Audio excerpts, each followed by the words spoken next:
Assalomu alaykum hurmatli obunachilar. Bugun sizlar bilan Xioami kompaniyasining Redmi 9A telefoni haqida gaplashib o'tamiz.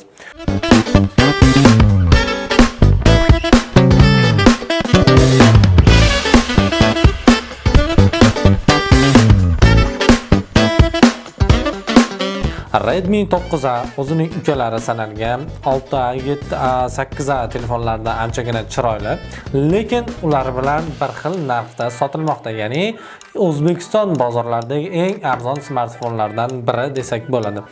Arzon bo'lishiga qaramay, anchagina katta dizayn va chiroyli dizaynga ega bo'lgan Redmi 9A telefonini bugun sizlarga qisqacha tanishtirib berishga harakat qilaman. Birinchi o'rinda Redmi 9A telefonini chiqarib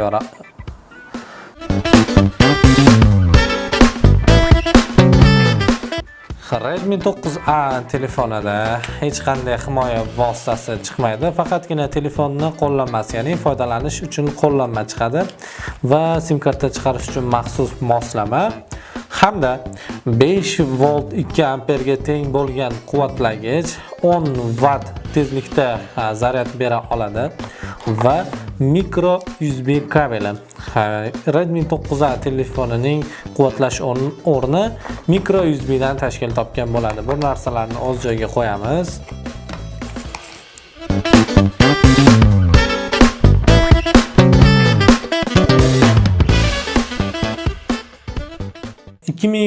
yilning 30-iyunidan ishlab chiqarilishi boshlangan Redmi 9A telefoni 3 xil rangda ishlab chiqarilgan: ko'k, yashil hamda bizning qo'limizda turgan kulrang ranglarda ishlab chiqarilgan. E'tibor bilan qaraydigan bo'lsangiz, orqa tarafida asosiy kamerasi bittani tashkil qiladi, lekin pastida chaqmoq qo'yilgan. Chaqmoqni ham xuddi kameralarga o'xshatib, ostiga kameraga o'xshatib joylashtirilgan. Kameralar ostida to'g'ri chizig'idan iborat va qolgan joylari o'zbekcha qilib aytadigan bo'lsak, g'idir-bidir plastikdan ishlab chiqarilgan.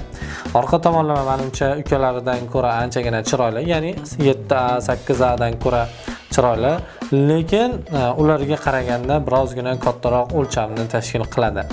Endi telefonning yon tomonlariga keladigan bo'lsak, asosiy tugmachalari telefonning o'ng tarafida joylashgan bo'ladi. Ya'ni qulflab ochish, ovozni ko'tarib tushirish uchun kerak bo'ladigan tugmachalar telefonning o'ng tarafida joylashgan bo'ladi.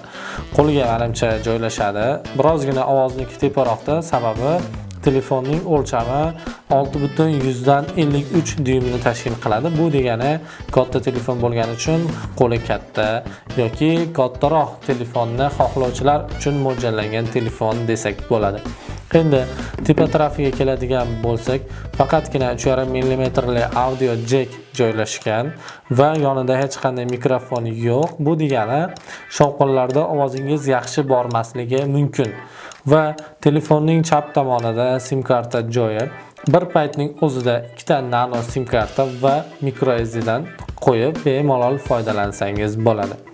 Va pastiga keladigan bo'lsak, mono dinamik micro USB quvvatlash o'rni va mikrofon joylashtirilgan bo'ladi. Endi telefonimizni mana yoqib ham oldik. Tashqi dizayn tomonlama anchagina chiroyli va eng yaxshi taraflaridan biri Redmi 9 telefoni hozirgi kundagi eng so'nggi obalochkada ishlaydi, ya'ni MIUI 12 obalochkasida ishlaydi. MIUI 12 obalochkasi sizni qanchalik qiziqtiradi? Bu haqida ham video syomka qilaylikmi? Buni o'z izohlaringizda yozib qo'yishingizni so'rab qolgan bo'lardim. Endi keyingi o'rinda aytadigan bo'lsak, ekran xususiyatlariga to'xtalib o'tamiz.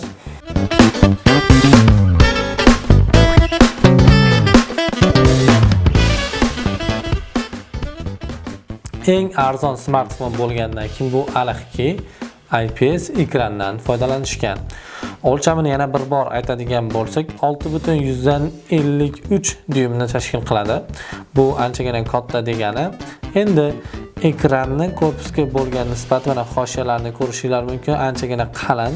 Shuning hisobiga 81,1% ekran tashkil qiladi korpusga bo'lgan nisbati. Endi birozgina kamchilik desak to'g'ri bo'ladimi yoki bilmadim, chunki eng arzon smartfonda bundan ortig'ini kutish qiyin. 1 dyuymda joylashgan piksellar soni 269 ppi ni tashkil qiladi. Endi do'stlar, video kengligiga keladigan bo'lsak, 720 pikselga 1400 piksel ko'rsatish imkoniyatlariga ega, ya'ni HD holatda ko'rsata oladi. Buni mana videomizda ko'rishingiz mumkin. Video sinovini qilib ko'ramiz. Birato'la ovoz sinovini ham qilib ketishga harakat qilamiz. Bu yerda video sifatini eng yuqori darajaga ko'taramiz, videoni yaqinlashtiramiz. Videoni ko'targanimizdan keyin O'zbekiston internetida albatta qotadi. Gaplarim ham qotib qoldi. Menimcha ko'rinyapti degan umiddaman. Bir yo'la ovoz sinovini ham qilib o'tib ketishga harakat qilamiz. Ovozni boriga ko'taramiz. Mana ovozni eshitishingiz mumkin.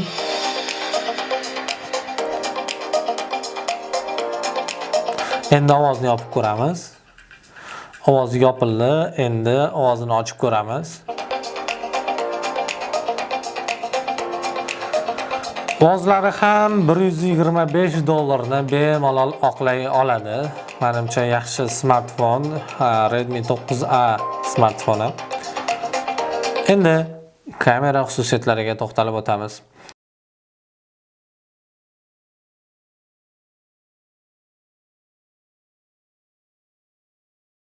Asosiy kamerasi birozgina pastroq, ya'ni kamera xususiyatlari ozgina nuqsonliroq, ya'ni 13 megapikselni tashkil qiladi. 1080p ga 30 ta kadr olish imkoniyati bor. Video syomkasida ozroq bo'lgani uchun mana videomiz o'rtasida ko'rishingiz mumkin foto hamda videolarini.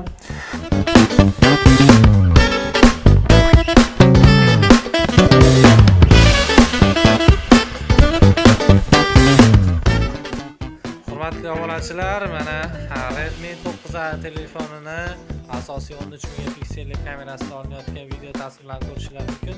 1080p ga faqatgina 30 ta kadr olish imkoniyatlari bor. Stabilizatsiyani kutish xato bu narxdagi telefonda, shuning uchun yugurish keragi yo'q. Mana tashqi tomonga chiqarilganda kattaroq joylarni ko'rishingiz mumkin. Mana yoriqlardagi syomkalari, daraxtlar, osmonlar bu aniq ko'rinmay qoladi. Ko'rishingiz mumkin, bu bizning kichkinagina makonimiz. Xo'p, selfie kamerasiga keladigan bo'lsak, 5 megapikselli 2.4 aperturaga teng bo'lgan selfie kamera joylashtirilgan. Selfie kamerasi ham 1080p ga 30 ta kadr olish imkoniyatlariga ega.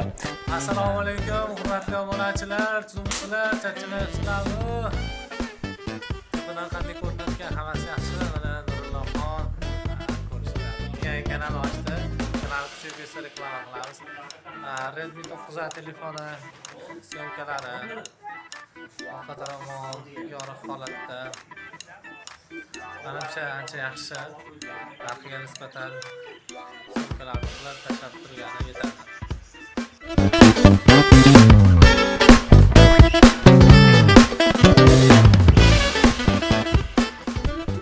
Telefonning ichki xususiyatlariga keladigan bo'lsak, Mediatek Helio G25 12 nanometrli protsessor joylashtirilgan.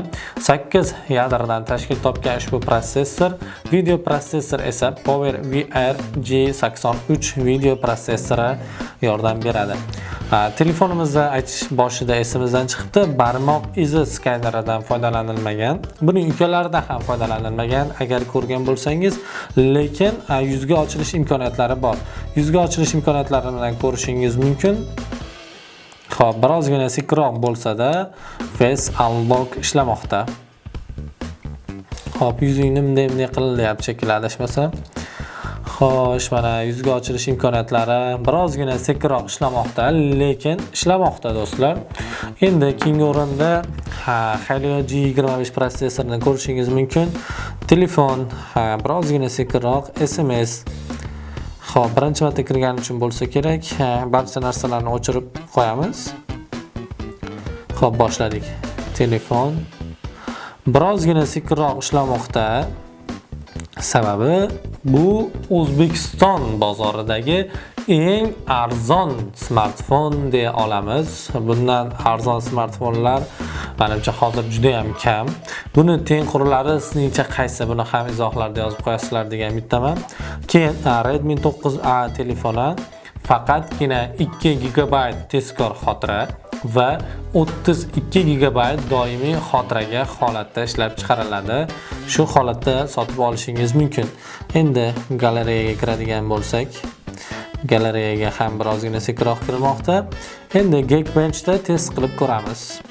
Do'stlar, mana benchmark natijalarini ham ko'rib o'tishingiz mumkin. 125 ga 455. Bu juda ham past, lekin narxiga nisbatan ishlatsa bo'ladi. Bu yerda mana eng arzon smartfon bo'lgani bilan eng oddiy o'yinlarni bemalol qo'rqmasdan o'ynasangiz bo'ladi. Bu yerda mana sizlarga birozgina qisqacha o'yinlarni ko'rsatib berishga harakat qilamiz.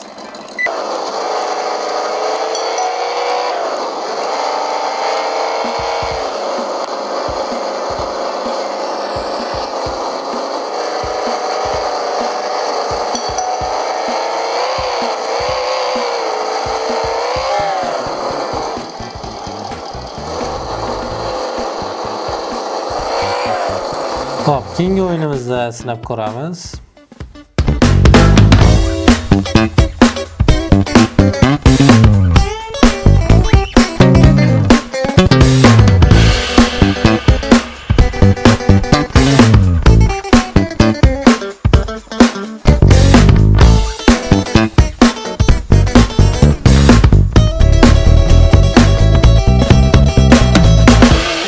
Hurmatli obunachilar, mana 10 daqiqa davomida PUBG Mobile Lite o'yinini sizlarga birozgina bo'lsa-da o'ynab ko'rsatib berishga harakat qildim.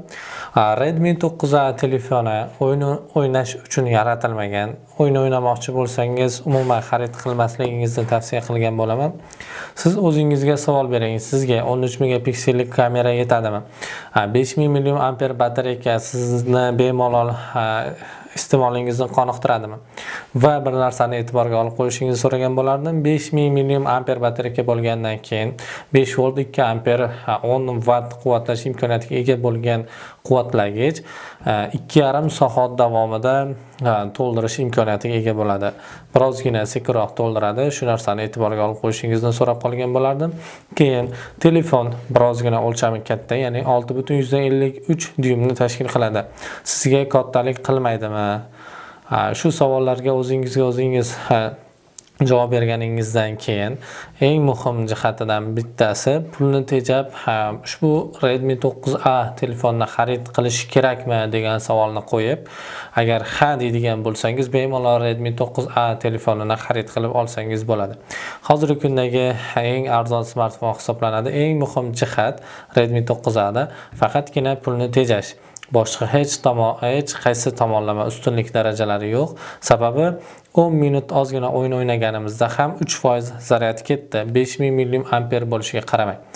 Do'stlar, keyin eng muhim jihatlardan biri telefondan tashqari Keyin eng muhim jihatlardan biri, kanalda yangi bo'lsangiz kanalimizga a'zo bo'lib, qo'ng'iroq tugmasini yoqib, layklarni bilan qo'llab-quvvatlab, kommentariyangizni yozib qo'yasiz degan umiddaman. Keyingi videolarda ko'rishguncha xayr, sog' salomat bo'ling, omon bo'ling.